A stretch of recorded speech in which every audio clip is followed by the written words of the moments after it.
I'm going to call the regular meeting, Paramount City Council, to order. Tonight we have some special things, actually. First off, we're going to have a presentation of the colors by California State Guard Military Museum Command Honor Guard Unit. And then the Pledge of Allegiance will be led by Specialist Jesus Arias, Army National Guard, and the invocation by Brian Pastorworth, Chapel of Change. Y'all please rise.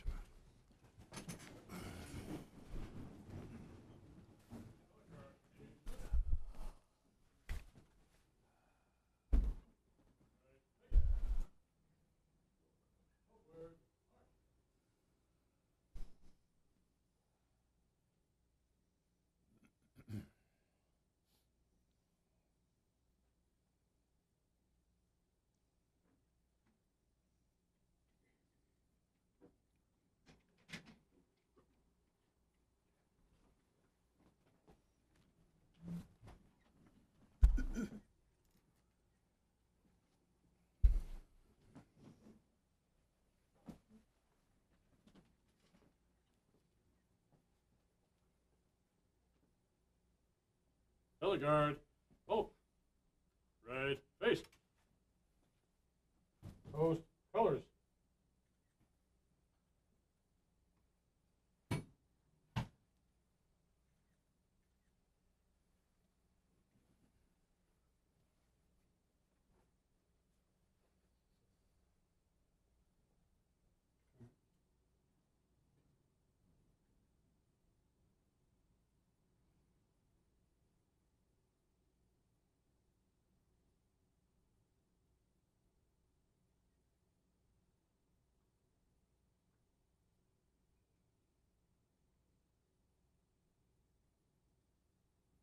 Present. Arms.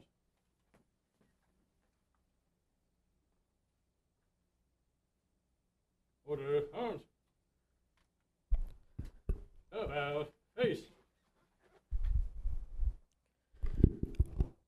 I pledge allegiance to the flag of the United States of America and to the republic for which it stands, one nation, under God, indivisible, for liberty and justice for all.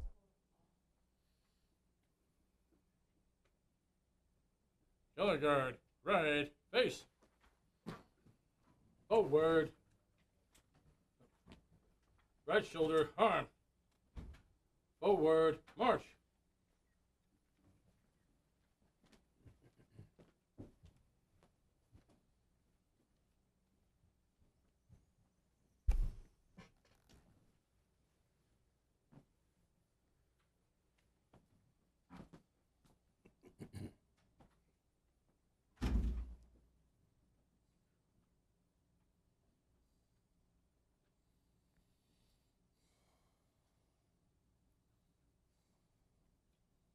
Let us pray. Dear Lord, thank you for tonight. We thank you for our nation, this beautiful nation and the freedom that we are blessed with. We also pray for this meeting tonight that you bless us with your wisdom and guidance. Bless the council members tonight and bless this wonderful city. In Jesus' name we pray. Amen. Amen. Thank you.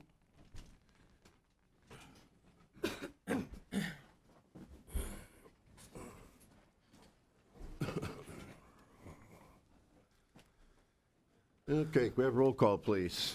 Councilmember Gian? Here. Councilmember Lemons? Here. Vice Mayor Hoffner? Here. Mayor Hansen? Here. We also have some presentations tonight, so if the rest of the council will join me down front.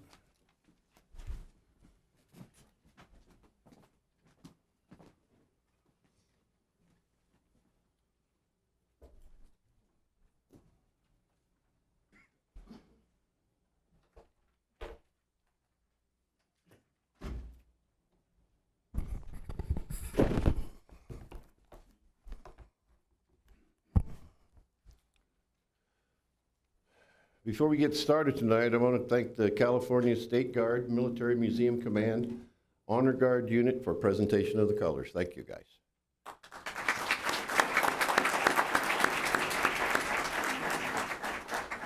Also, Specialist Jesus Arias, of the Army National Guard for leading us in the Pledge of Allegiance.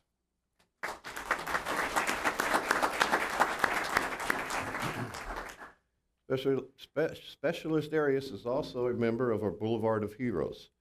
Would you all come up here for a photo, please, now? Including the honor guard. Including the honor guard, yes.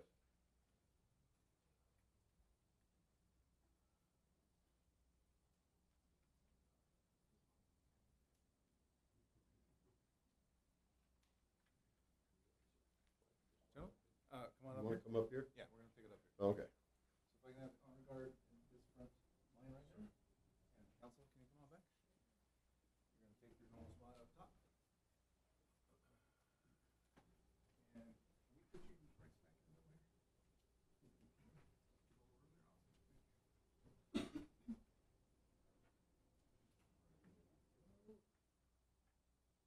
On two, one and two. And one more, please.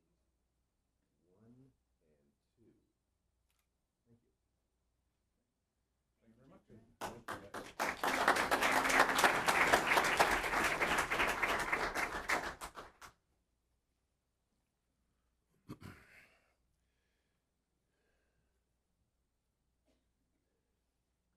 In the spirit of the holiday, we've draped the room with patriotic decorations and replaced usual cookie platters with patriotic cake. So everyone please help themselves when they get a chance. Over the past few years, we have embarked on a number of endeavors to honor soldiers, our veterans, and American pride. The Boulevard of Heroes that I mentioned and our veterans celebrate event definitely tributes to our patriotism. We have also taken part in Memorial Day celebration with the Elks Lodge for quite a few years, actually. So we will now extend these expressions of appreciation to our July council meeting. The commemoration of our American heritage also specifically connects to this evening's first presentation, which is about our wonderful display at our local heritage. On that note, would the members of the Heritage Parade Committee please join us?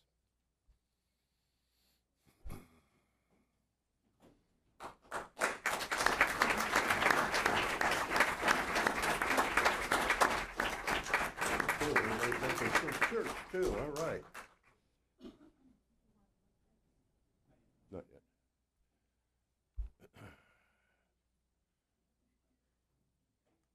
The city held its third annual Heritage Festival this past June. The event celebrates Paramont's history from the hay and dairy days to the vibrant, attractive community of today. Part of that history for many years included a variety of parades down Paramount Boulevard.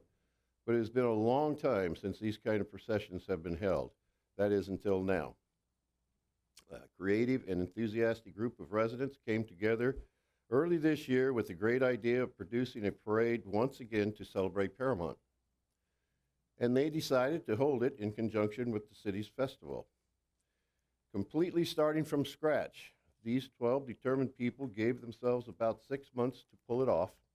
Talk about being ambitious. Well, if you were there that Saturday morning, along with hundreds of others lining the boulevard, you know that they just hit the ball right out of the park. I think there were nearly 60 entries with marching bands, horseback riders, vintage vehicles, dancing groups, and more. The first annual Heritage Parade was huge, heartwarming, beautiful, and a great source of Paramount pride. It also boosted the attendance at the festival since people just strolled down the street after the parade was over. Tonight, we are thanking the 12-member committee for their amazing achievement and genuine devotion to our community. To applaud their hard work, we have a framed photo of the parade for each member. It's the photo that's on the screen now. These members are Isabel Aguayo, Johnny Alcarez, Margaret Garcia, Rebecca Gillen, Cynthia Gillen Nelson, Mike McCowan, Miriam Ricardo, Margaret Madrigon, Brenda Olmos, Carla Rodriguez Picasso, Dora Sanchez, Velma Stallings Cuellar. While they're passing these out, as one of the co-chairs, Mike, would you like to say a few words? Where'd you go? There you are. Would you like, come right up.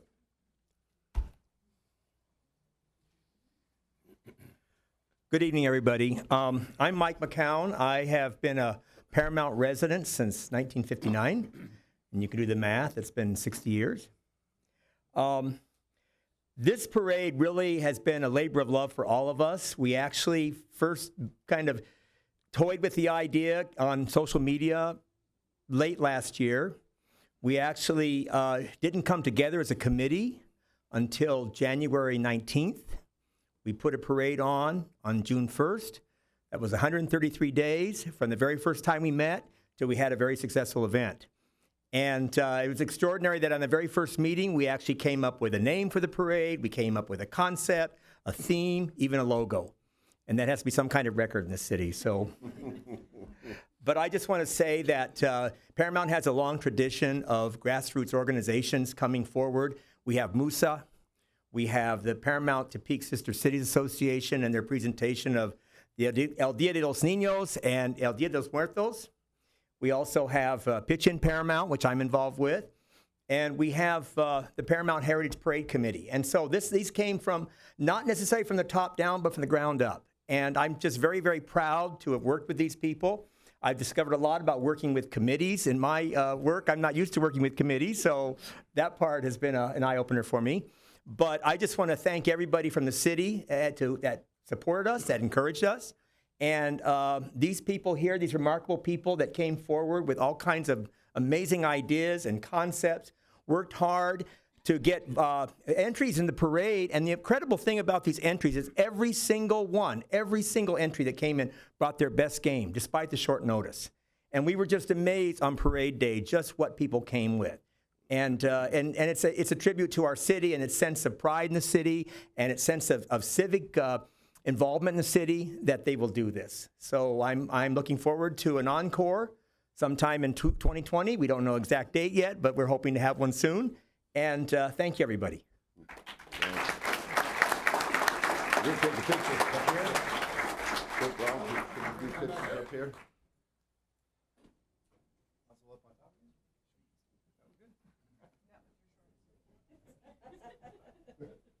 Okay, so those of you who are taller, we're going to put you, Mike, stand right there. Stand between the council members.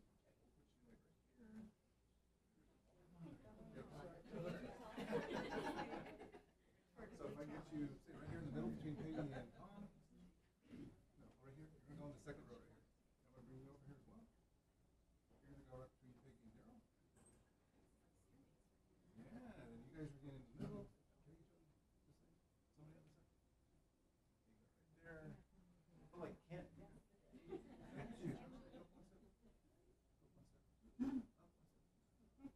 you go. See, he's really tall. You can't block him. I got him on. Hey. We don't need Ken.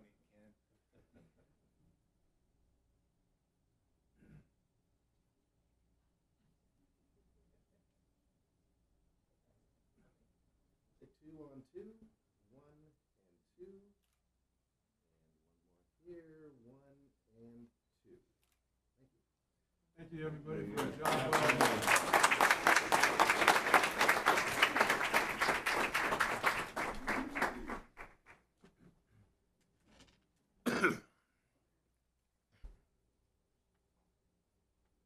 For the next presentation, would Miriam, please stay here? Where'd she go? Miriam?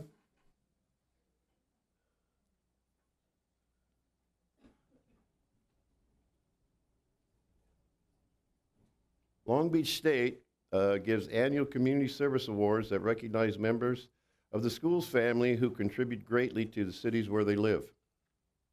The awards are sponsored by the Academic Senate, the Staff Council, the Alumni Association, and the Associated Students.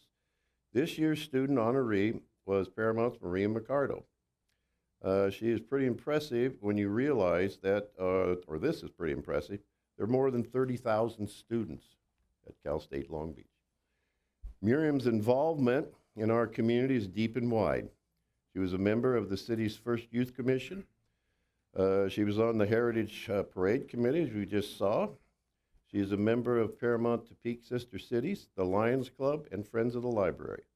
She provides homework help to students at the Spanny Park Learning Center. She is also an intern for Assemblymember Anthony Rendon's office. I have no idea where she finds time to do any homework, though. But I can see how it was an easy choice for CSULB. This is a photo of her. I guess if we're on the screen. Yep. A photo of her with University President, Dr. Jane Close Connolly. Tonight, we congratulate one of Paramount's Long Beach State's finest work. Congratulations, Marion. You have to say anything? No? Yes? No? Oh, and we have a certificate. Let me get down here, too.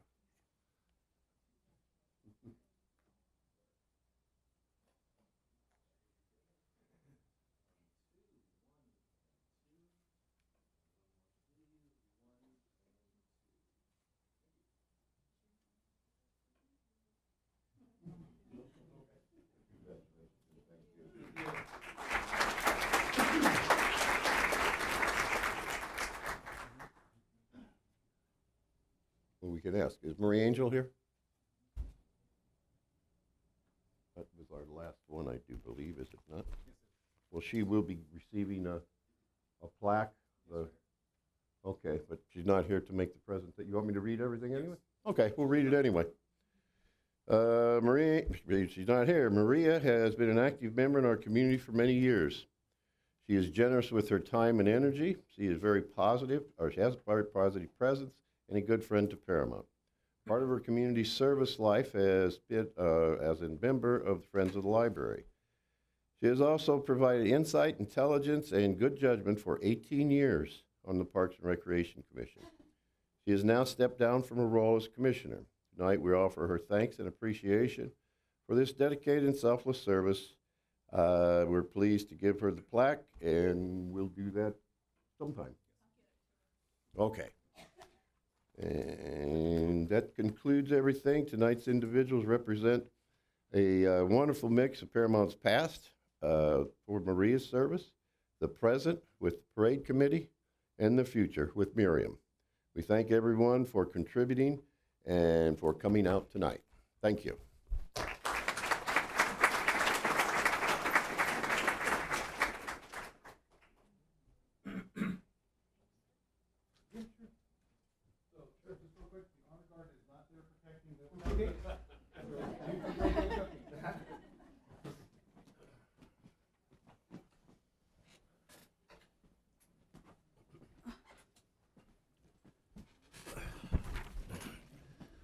Well, I don't see anybody jumping up to get cookies or anything, so.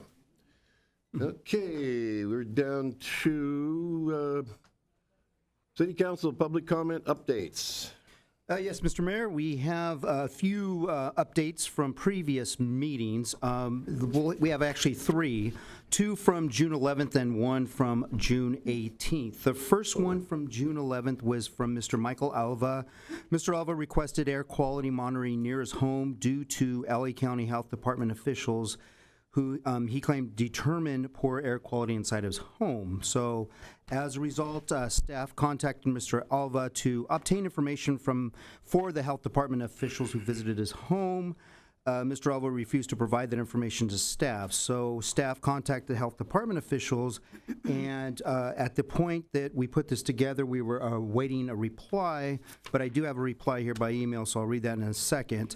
We also contacted Supervisor Hahn's office for assistance with the health department's contact information. Our plan was, once the health department's information is obtained, we were going to forward that to the AQMD for review and possible relocation of an air monitor near Mr. Alva's residence, and that would be up to the AQMD. So we did get an email just today from LA County Health, and they told us that they had sampled indoor air for a 24-hour period back in August of 2017, as well as vacuuming for dust for soft surfaces and wipe samples from hard surfaces. They say here that chromium-6 was not found in indoor air, dust, or wipe samples in the selected homes. And they say that they have not conducted any other rounds of indoor air sampling since 2017. So they have not been in town sampling indoor air at all since 2017. And they did do those 2 homes or 3 homes, I think they mentioned here, and they did not find any hex chrome in those homes. In any case, they said that if Mr. Alva has any environmental health concerns, to please let them know, that he is welcome to contact them directly, and they provided the phone number. So we will definitely pass that on to Mr. Alva tomorrow. Our next concern from a resident at the June 11th meeting was from Mr. Enrique Dublan. And Mr. Dublan was requesting more soccer fields. As a result, staff spoke with Mr. Dublan at the council meeting that evening, and he stated that he just wanted to express his opinion that the city needs more soccer fields. We offered to meet with Mr. Dublan to further discuss the matter, but staff has not heard back from him. We gave him our contact information. And lastly, moving over to the June 18th meeting, resident Mr. Juan Nieves spoke, and he requested approval for murals to be painted in public places in the city. As a result, staff met with Mr. Nieves on June 24th and to discuss his request. And we referred Mr. Nieves also to Speaker Rendon's office regarding the public art discussion that the 63rd Assembly District is having. And per the direction of the City Council, if you recall, staff is currently conducting research of other cities' public art policies as it relates to murals. And we'll be reporting back to the City Council on that. And that concludes my presentation. I'll be happy to answer any questions about that. Thank you. Questions? Okay, public comments? Yes, sir. We have 3 cards that are requesting to speak on item number 12, so we'll get to those when the item does come up. We do have 2 for general public comments. The first one is from Andrea Crow, our parent librarian. Andrea? Okay.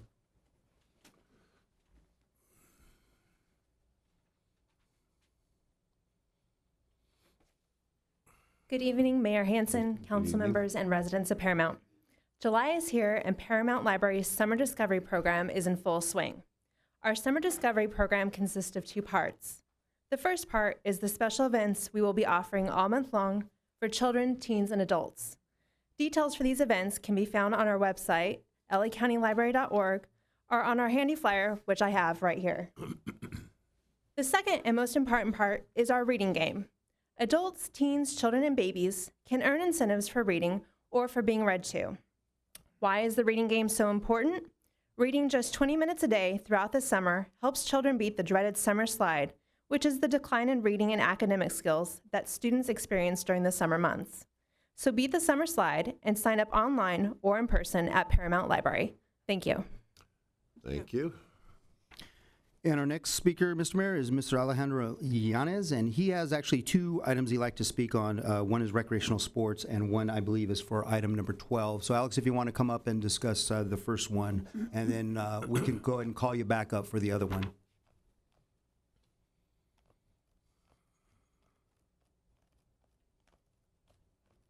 Good afternoon, Mr. Hanson, Mayor, Vice Mayor, Mr. Hoffmeyer, council members Lemons, Council Mayor Gillen. Good afternoon, fellow residents. I'm here on behalf to speak about recreational sports and the lack thereof. As many as you know, I've lived in this city for 47 years, and you kind of know me as the handball guy who can't seem to get over it. But handball is more than just a sport. It's more than just a recreational sport. It's a social gathering that residents would go and participate in. Handball grew as a sport in our city due to slowly but surely, adult softball was removed as a recreational sport. Adult soccer was removed as a recreational sport. Slowly but surely, every adult recreational sport was removed in our city. Therefore, the only recreational sport that we had to participate in was free handball. And so gradually, being that was the only thing that didn't require signatures or having to sign up into a league or anything, we slowly but surely started participating into handball. And that's why it grew so much interest. Once handball was removed and tore down back in 2014, it displaced a lot of residents. We didn't have any more things to socially gather. You know, that was where it was more than just a sport. Like I said, it would be the place where we'd be able to get information. You know, for those of you who don't speak Spanish, si no tenían un lugar a donde agarrar información, que tenía que participar de un trabajo o había un problema en la ciudad de Calles, ahí íbamos y ahí los juntábamos, ahí es donde agarramos información de qué está pasando, de algo mal o algo bueno. You know, so that's where we would go to get information on what's going on in the city, whether it be bad or good. That's the one place where we could gather and share information. We don't have a city council where we could get together and say, hey, this is happening on the other side of town. For the most part, you know, there's not very many Hispanic men that come to these meetings and speak up. You know, I'm probably one of the few and only. You know, that's why you get to see me, unfortunately, more often. But I've learned that I need to tone down the way I've approached council, the way I've dealt with staff, and a lot of my residents, in particular, on Facebook and social media. You know, I need to learn how to control my temperament and be able to delegate more my thoughts and my ideas. And with that, you know, I hope coming here, I could further enlighten you on handball and why it's such an important sport for us, because it's more than just a recreational sport. It's where we go to get and share information. A lot of you might not know that, but I'm trying to share it with you. Thank you for your time. Thank you. Okay. Well, that's it? Okay, we're down to consent calendar, approval of the minutes, and approval of register of demands. Move it. Second. I just want to withdraw June 11th, and then I'll say no on that one. And so just removing the minutes for June 11th. June 11th, okay. So we're going to, it was moved and seconded, I'll move the 4th and the 18th. okay. Second. Second. And, okay, we've got seconds all over the place. Moved and seconded that the minutes for June 4th and the 18th be approved, and the register of demands also. Can we have a roll call, please? Councilmember Gian, Yes. Councilmember Lemons. Yes. Vice Mayor Hoffmeyer. Yes. Mayor Hansen. Yes. And I'll Okay. move the June 11th meetings. I'll second that. Okay, but you want to make comment on that? No, I don't want to make okay, I thought comment. you I'm going to wanted vote make comment. no. Okay, it's been moved by Lemons, seconded by Hoffmeyer for the June 11th minutes. We have roll call, please. Councilmember Gian, No. Councilmember Lemons. Yes. Vice Mayor Hoffmeyer. Yes. Mayor Hansen. Yes. New business, item number 6, County Sanitation Districts of Los Angeles County Districts 1 and 2. We have staff report. This is actually just a mayor's appointment, Mr. Mayor, Right. for that. If you'd like Well, me just to, go ahead. I could give you a little briefing on it if you'd like. I can do that, I think. There you go. Okay, this all is, this is a committee that has to be the mayor as the representative. Unfortunately, with my office hours, I cannot attend the meetings in the early afternoon. And the alternate before was Councilmember Diane Martinez. So at this point, it's sitting vacant, and we need to, I need to appoint our Vice Mayor, Darrell Hoffmeyer, to continue on as the alternate in that position. Okay. You're it. I'm it. Okay. No problem. Well, we also wanted to, we also have to receive and file the letter regarding the temporary appointment of Vice Mayor Hoffmeyer to attend County Sanitation Districts of Los Angeles meeting on June 26th, correct? That also needs to be in there? Yes, sir. Okay. So we need roll call. You need a motion first, so moved. Oh, yeah, I guess we do. Need a motion, huh? Sorry. Second. Okay, a motion by Lemon, seconded by Hoffmeyer. Now we'll have a roll call. Councilmember Gian, Yes. Councilmember Lemons. Yes. Vice Mayor Hoffmeyer. Yes. Mayor Hansen. Yes. Item number 7, installation of a disabled parking zone in front of 15733 Orizaba. We have a staff report. Yes, you shall, Mr. Mayor. Our next item is a request for a blue curb, or disabled parking spot, as we call it, and that's on Orizaba Avenue, just north of Alondra Boulevard. And our Public Works Director, Adriana Figueroa, will handle the item. Adriana? Thank you, John. Mr. Mayor, members of the City Council, as indicated, we have received a request for disabled parking zone. Let me move this. Not working. Thank you. We have received a request from Ms. Jacqueline Quintana for the installation of a disabled parking zone in front of her home at 15733 Orizaba Avenue. She's requesting the zone because of limited accessible parking options in the neighborhood. As you can see, it is located north of Alondra, south of Madison, and it's on Orizaba. Staff inspected the site and found that neighborhood on-street parking is limited. Next slide, please. Thank you. The residence does have some off-street parking via a garage at the rear of the property. However, it is a single-car garage, and it's too narrow to provide ADA accessibility to a vehicle. Ms. Quintana is not the property owner. However, she has provided a letter from the property owner supporting her request. Staff also verified that there are no other disabled parking zones on this block. If approved tonight, approximately 15 feet of curb would be marked for disabled parking only, and available for use to anyone with a disabled person placard.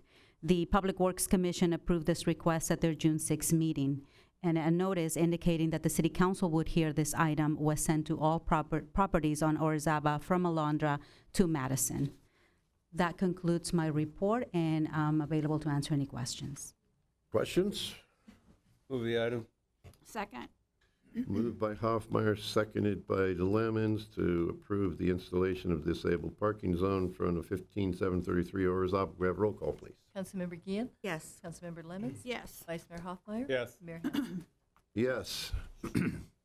Item number 8, award contract, construction services for housing rehabilitation, 8519 Chester Street. Staff report, please. Thank you, Mr. Mayor and Council.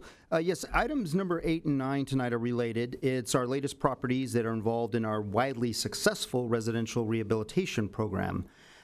As you'll hear, this program, which has been around for decades now, helps low-income property owners to make improvements to their properties. And these are improvements that they would otherwise not be able to make. It's just one of our many tools that, as you know, we've used over the years to keep our neighborhoods looking neat and orderly. So with that, I'll turn it over to our new planning director, Mr. John Carver. John? And members of the council, I have a quick presentation to go through. This is a request for a home improvement award of contract, and this program is funded with federal home grant funds, and that's from the Housing and Urban Development Department. And this is for low-income, owner-occupied single-family homes. The program covers exterior building improvements and includes also doing substandard electrical and plumbing, deficient construction, and code enforcement violations. The program does not cover remodeling of the interior of a home, such as replacing kitchen cabinets or counters. For the project on Chester, the work that will be performed includes re-roofing of the dwelling, the installation of new windows, plumbing repairs, installation of a new garage door, and a color coat of the exterior of the home and the garage. 3 bids were solicited, and Affordable Built Construction was selected as the lowest qualified bidder, and that bid was almost at $33,000. The property owner will pay 10% of the project cost, and the city will pay 90% of the project cost as per the guidelines of our home improvement program. And we're recommending that you award the contract to Home Improvement Program Construction Services to Affordable Built Construction in the amount of $32,930, and I'm happy to answer any questions. Questions? I have a couple questions. I understand that the home funds are a subset of the CHOTO funds. Is that correct? That's correct. Yeah. Right. And do we still get CHOTO funds on top of home funds, or just one or the other? We get CHOTO funds. We do have CHOTO funds that we use for separate programs that we've in the past. And then I also understand that the home funds, we get money every year that it's available, but that it varies. Is it usually just enough to do 2 homes, or it depends on the cost of and things? Or what's the average dollar amount? Do we have one at this time? We typically do 4 homes a year, and the average grant from the city, it's either $24,000, almost $24,000, or about $21,000. So depends on if you're in a 10% grant or a 20% grant, or if the property owner is paying 10% or the property owner is paying 20%. That was going to be my next question, if it still had the same protocol that we used to do with the residential rebates through the redevelopment fund. So it's still that they have to pay a percentage. That's correct. And everything's okay. Thank you. Any further questions? Approve the item. Second. Moved and seconded that we award the contract for the construction services to Affordable Build Construction for a total amount $32,930 from the Home Investment Partnership Program. We have roll call, please. Councilmember Gian? Yes. Councilmember Lemmons? Yes. Vice Mayor Hoffmeyer? Yes. Mayor Hansen? Yes. Item number 9 is another award of contract construction services for housing rehabilitation at 15937 George Avenue. We have staff report. Mr. Carver? Thank you. Another award of contract for the home improvement program. And the work to be completed on this project will include re-roofing the house, installation of new windows, installation of a new water heater, and painting the exterior of the home and the garage.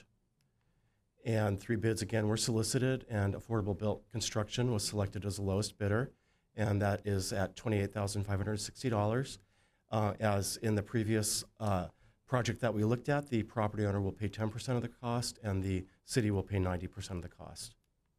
And it's recommended that the council award the contract for home improvement program construction services to Affordable Built Housing Construction in the amount of $28,560, and I'm happy to answer any questions. I have Question? one question, John. Yes. Mayor? Yes. How long do they have to complete these projects? Well, it depends on, it's based on the building permit. So the building permit is good for 6 months. You have to call for an inspection within 6 months, and then it extends the length of your, the life of your building permit at that point. Question? Mr. Carver, can you advise the community on if they're interested in doing this in either this year or next year, how they go about applying for this? Sure. We have an application in the planning department, so they can come in and just ask for an application for the home improvement program.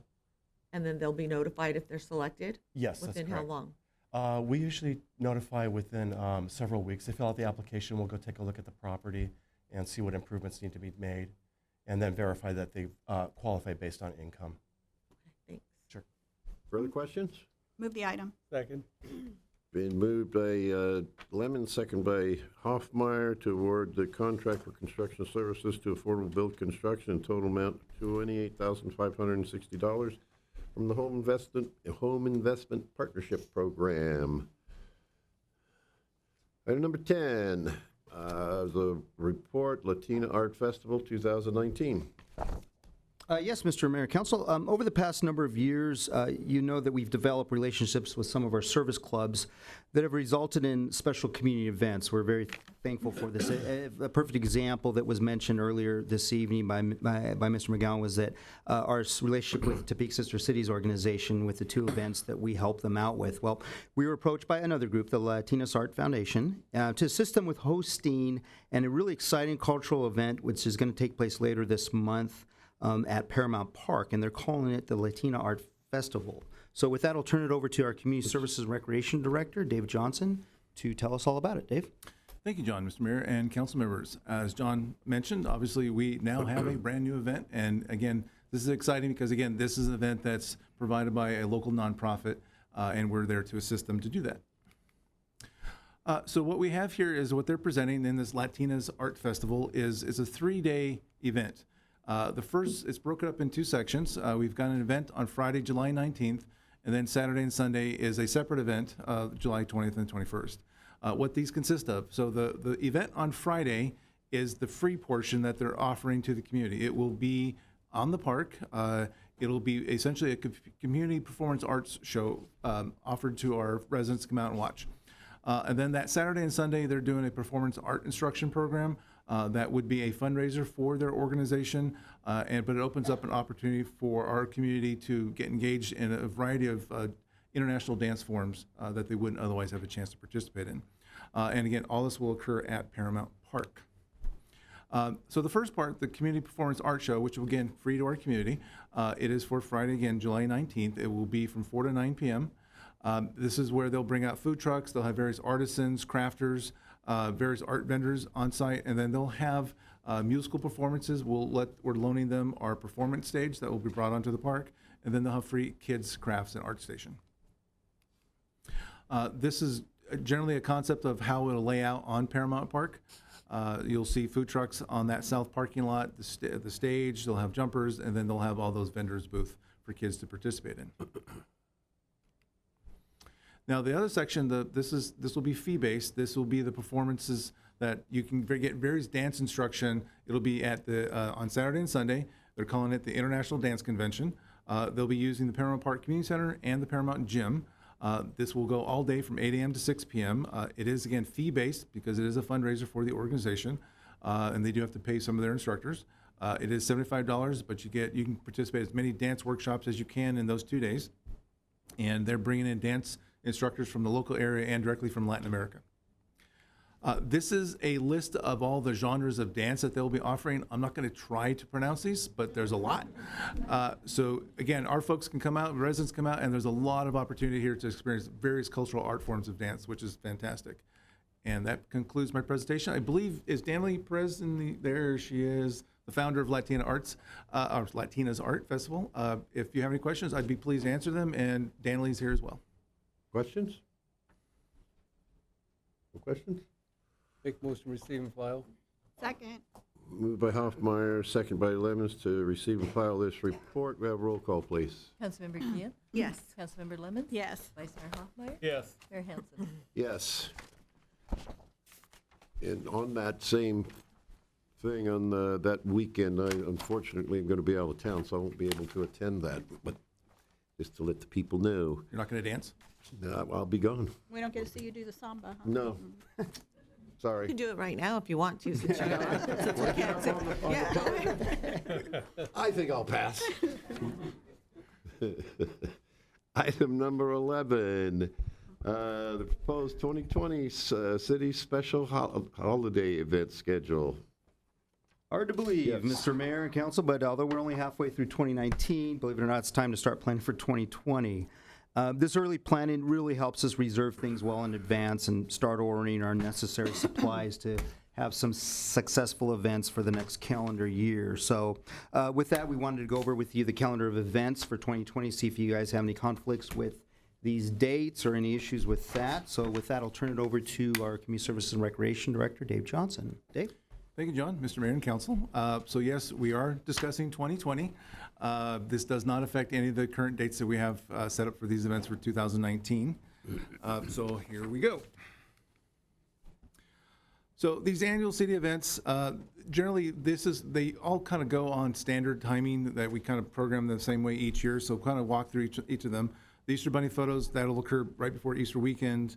The Eco-Friendly Fair, we're programming that before Earth Day, which is on April 22nd. Our PEP event usually, which is towards the end of April. National Day of Prayers, always the first Thursday of the month of May. Elks Memorial, got to be on Memorial Day. And our Heritage Festival, we have been, last 2 years, we're again trying to focus it on the first Saturday of June before the kids get out of school. Our summer concerts would run, in this case, July 2nd to August 6th. Now, in this fiscal year, in 2019, there is an event, a new event, kind of end our concert series for the summer. It'll be a night under the hay tree, which will be an evening concert over by our state historic landmark hay tree. For 2020, we're assuming that that's going to be a successful event, because it will. And so we're going to do 2 of them. And again, this is another opportunity at the hay tree event where, again, we get to celebrate cultural arts. So this first concert that we'll have under the hay tree on September 5th will be flamenco, will be a Spanish guitarist and percussionist. Maybe next year we'll do Irish dance, I don't know. So we're gonna try to stay in that cultural theme. There'll be art as well, display it at this event. So again, we're bringing events to the downtown, which is exciting, and staying with that cultural arts theme. And as we've been doing for 30 plus years, actually the haunted house has been like 5 years, but the Halloween festivals, that's been for over 30 years, that's always on Halloween. Our veteran celebration, which will be going into our 2nd year in 2019, this will be our 3rd year, will be November 7th, and we keep on going. We have our senior Thanksgiving event, which has been going on forever as well. Our tree lighting ceremony, which is, I think, over 20 years now. So the senior Thanksgiving is always that week, that Thursday prior to Thanksgiving. And then the tree lighting is always after Thanksgiving on a Wednesday, and that's where we kick off our holiday events. So we go right after tree lighting into our Santa photos, from there right into the Santa train, and then we end everything with a bang at breakfast with Santa. But that doesn't stop there. That was a city event. So as John mentioned, we have these relationships with these service clubs and these nonprofits, which is great because they bring new events into the city. So I don't have the dates yet for the Friends of the Library open house, but they're planning to do that again in 2020. Topeka Sister Cities has their 2 events where we'll be working with them soon to get their dates nailed down. Latina Arts Festival is fantastic. They've already got their date for 2020, so we're offering that up here as well. So it's really nice. We have 4 events that are offered from groups outside of our city. And then we do have a new event that the city is proposing. It was approved in this year's budget. And so it does show up, though, in a 2020 date. We're planning to hold the recognition dinner on February 29th. So the council has done a fantastic job now. We've recognized our academic students from the high school in wonderful ways. So now we're going to pivot a little bit over towards our athletes. So we do have a model that we can follow from the city of Lakewood, in which they have a wonderful program recognizing student athletes.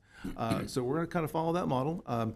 We're going to, again, work with a local business to try to get that information up in a business where you get a lot of traffic and our community can come see it.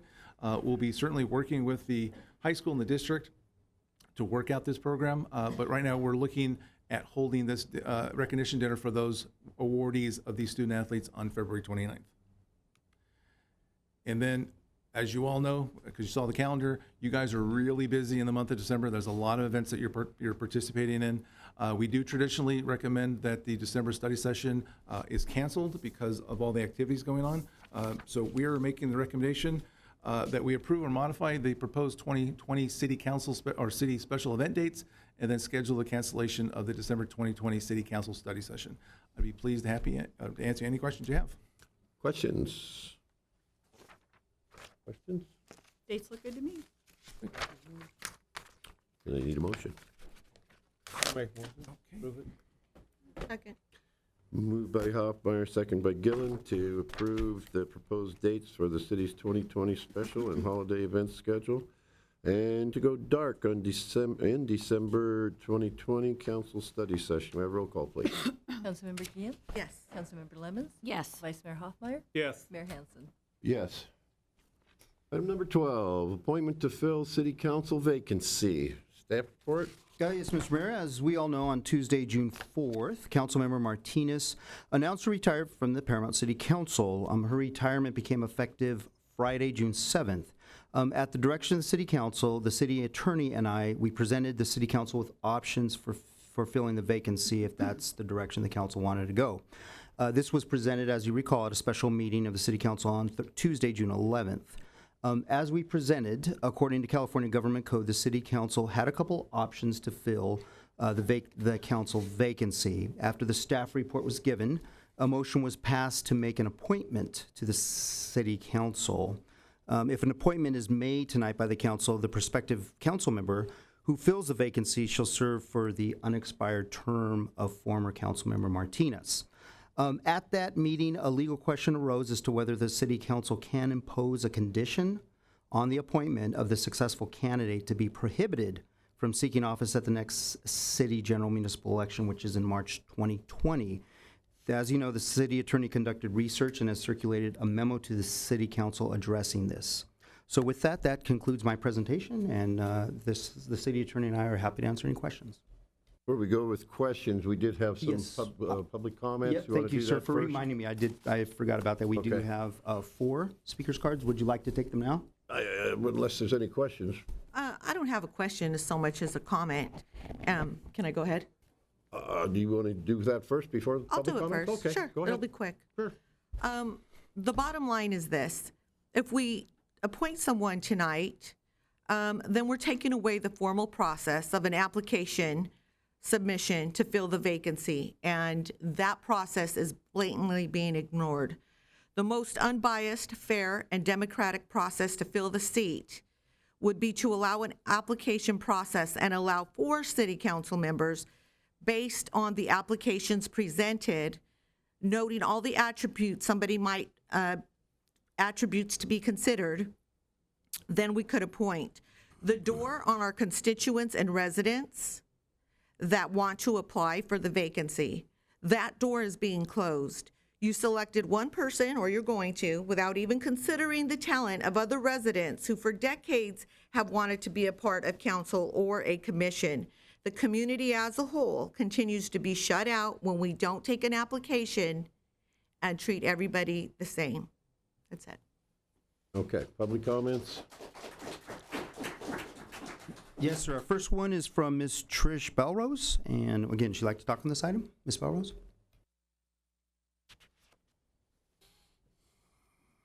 Need my glasses.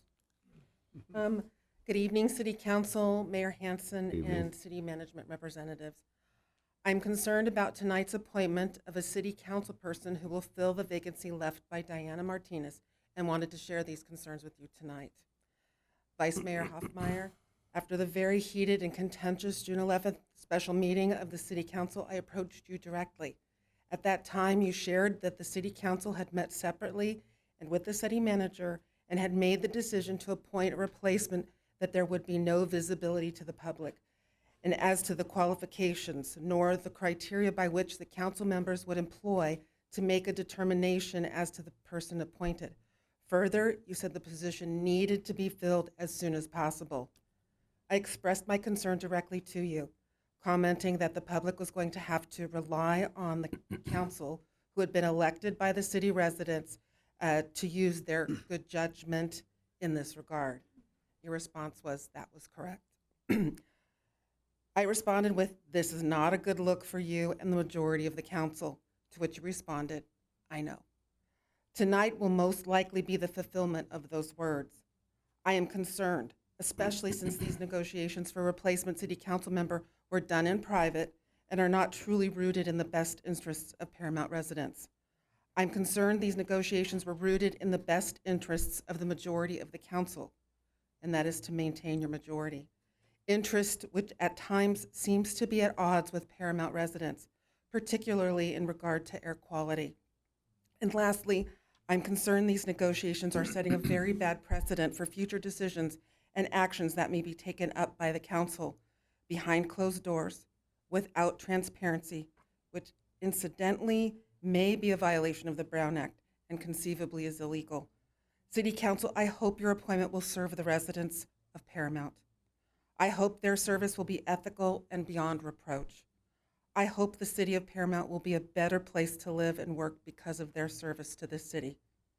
The city of Paramount will persevere in the interim, and when March 2020 arrives, the residents will be heard.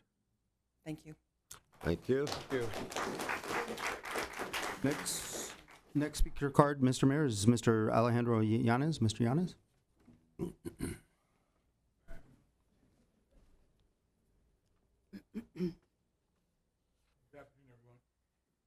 Council, good afternoon. Well, I'm well aware of the appointment that's going to occur, and I'm well aware of the candidates. Even though I stated in the first one, I wasn't against the fiscal irresponsibility if we were to spend that kind of money. I'm aware, Ms. Gillen, of how passionate I am about my handball courts. I took that into consideration, but I still think it's fiscally irresponsible to spend $300,000 to appoint somebody for 5-6 months. And I agreed with you. I thought we should have left it vacant, but we're here now. We're here at the point where we're gonna appoint somebody to vacant. And the person in mind is somebody that I know, I consider a friend, and somebody that I've seen just recently stand up here, and she did an amazing job on the parade, Ms. Gillen, along with your sister, and a lot of your constituents, which I don't even really like saying constituents. I think your people are my people. All our people, we're all together in this. It's not Miss Lemon's city. It's not Miss Gillen's city, nor Mr. Hansen. It's not your city. It's the city of Paramount. You know, we're all gonna have to row on this boat together. You know, it might not be the most perfect thing, but eventually we're gonna have to come together in order to make this thing move forward, right? If not, we're just gonna be bickering with each other. I understand, you know, we all have the freedom and the passion to vote, and that you are right, Ms. Gillen. We all have a passion and a right to vote for whoever we want, right? But the laws were written so that in the event that this happens, our council members that we elected, whether you like it or not, they were elected to make this tough decision. It's a tough decision. I know a lot of people that might not like it, but these people were elected to make this decision. They made a decision against me 7 years ago that I still come here today. Had it not been for that decision they made seven years ago, you might not have seen Alejandro Yanez coming to these to this podium and making a complaint about handball. You know, that's what got me involved coming here in the first place. But then I started noticing that that tough decision that they made was for what they thought at that time the betterment of the city, and I had to live with it.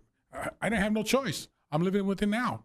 You know, I'm gonna have to move forward and try to work with the council members, whether it be Miss Gillen, Miss Lemons, Dave Johnson, Kevin Chun, or the rest of the residents, to try to convince you that what I'm fighting for, what I'm requesting, is good for our city. It's gonna help our residents out. And this appointment is another one of those examples. Might not be the best thing for everybody, but I think moving forward, it's gonna get us to March. You know, you're gonna be able to sit there, the five of you, and come together like adults and make decisions for us, the residents. And that's what I hope you keep in mind. It's for the betterment of us, the residents, not for individual egos or individual appointments or any of that. It's for us to move forward. Respectfully, thank you for your time. Stay there, Mr. Yanes. Mr. Yanes, stay there for a sec.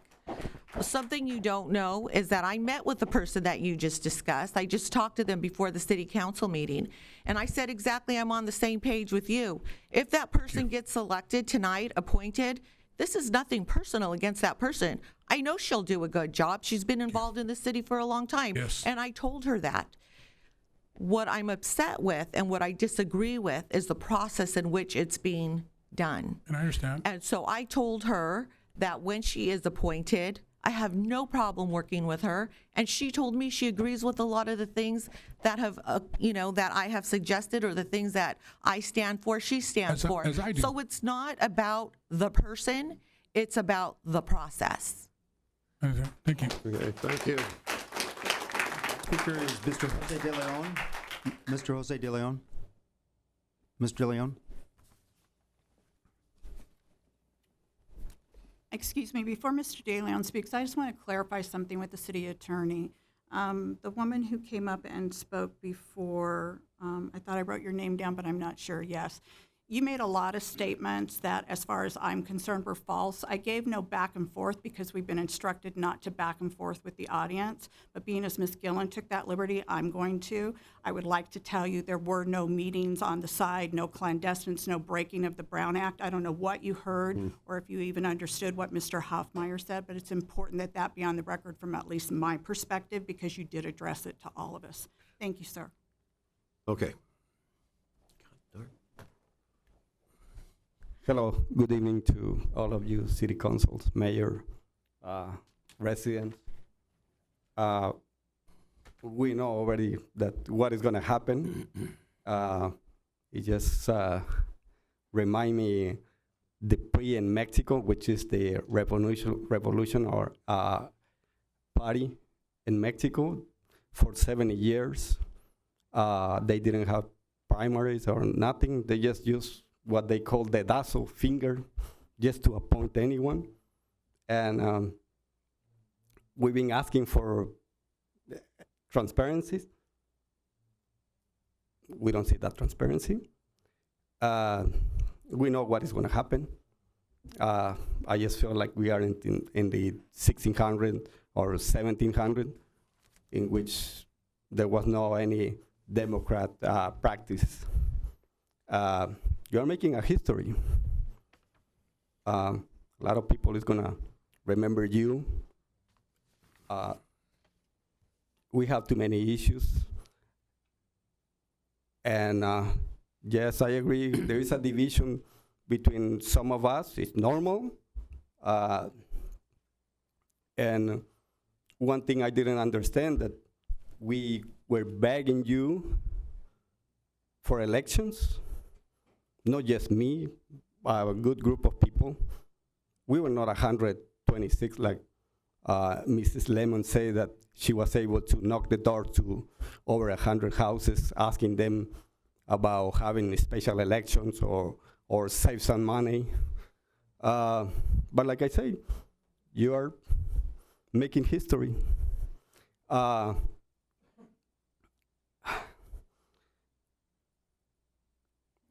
It's ironic that in this 4th of July celebration, when we are supposed to celebrate democracy, we don't have that. I grew up in a repressive system, and you know, it kind of remind me almost the same thing. You know, because what we see in some Latin American countries is like practices of nepotism, pointing, and those are the small things that we are able to see, but we don't know what negotiations are under the table. We've been demanding transparency. We didn't have. I hope in the next election, and I know there is a good group of people running. I'm glad to hear that. And we'll see. Thank you. Okay, thank you. Our last speaker's card, Mr. Mayor, is Mr. Rodolfo Cortez. Mr. Cortez.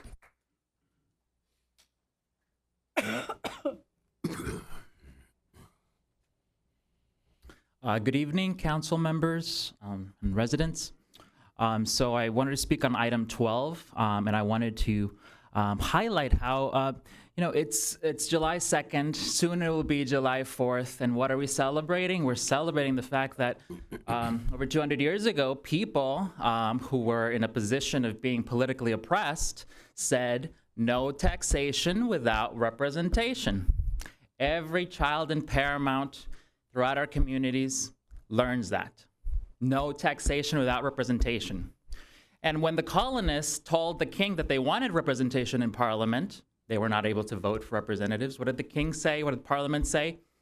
They said, well, you are virtually represented because, well, we appoint people. We here in the UK, you know, vote for some people, and they're virtually representing you. You're being represented. You're a member of the subjects of the UK Empire.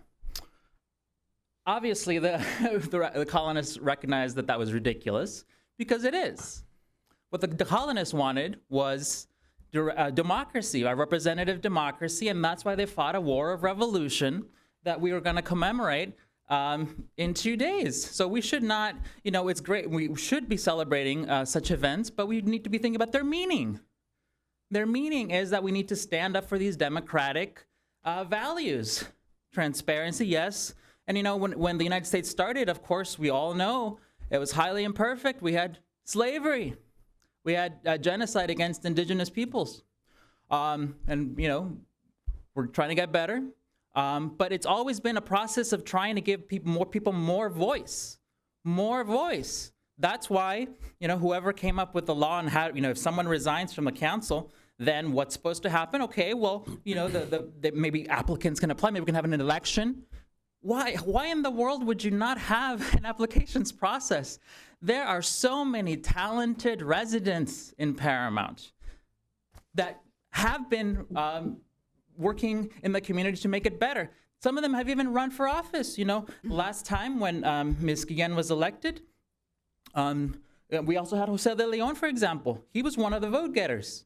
So, you know, is it going to be a community member, like Jose, other people, community members, or is it just going to be another member or representative of the Chamber of Commerce?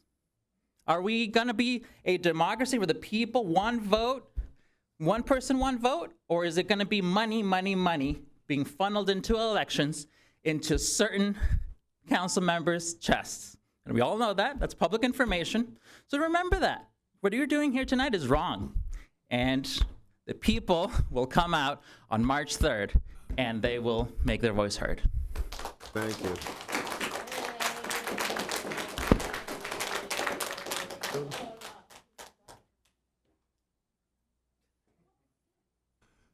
Okay, yes, this is a very important decision to make in appointing a council member.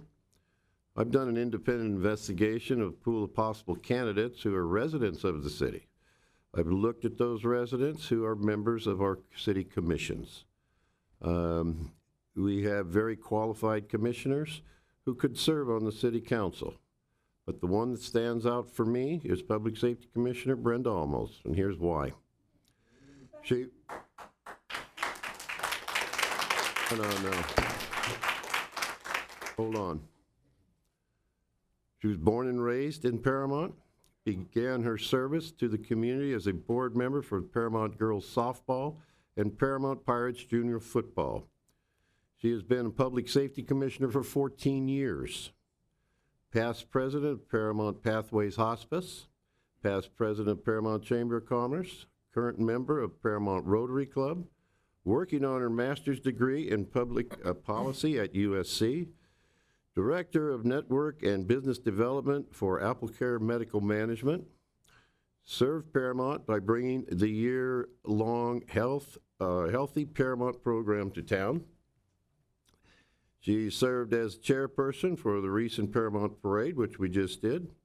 Therefore, due to her leadership and abilities, I would like to make a motion to appoint Brenda Olmos to fill the unexpired term of Councilmember Diane Martinez. Do I have a second? I'll second that. Moved and seconded. Do we have a discussion? I'd like to just say that I agree, Brenda has a lot of experience, and you should be proud of yourself, Brenda, for all the things that you've done for this community. But I can look into the audience and I see Jaime back there, who is a PhD student at USC. I know that it was mentioned that Jose De Leon ran for office. I know my own public safety commissioner, Moses Huerta, born and raised in Paramount, has a committed family to this community, and he wants to run for office too. And I just really would have felt better knowing that there was an application process. Even Mr. Yanez told me he was interested in running. And had there have been an application process in which we could have all come to a consensus and an agreement, I just think it would have went a long way. Nonetheless, I agree, Brenda, welcome, because that's, what's coming. And I'm just disappointed that there wasn't an application process, because you still may have been selected. Any further discussion? No. We have a roll call, please. Councilmember Gian, No on the process. Councilmember Lemons, Yes. Vice Mayor Hoffmeyer, Yes. Mayor Hansen. Yes. Okay, comments and committee reports. Council members. Nothing? Haven't been, yeah. Hmm? No Oh, meetings okay. for me. I'm good. Staff? Staff?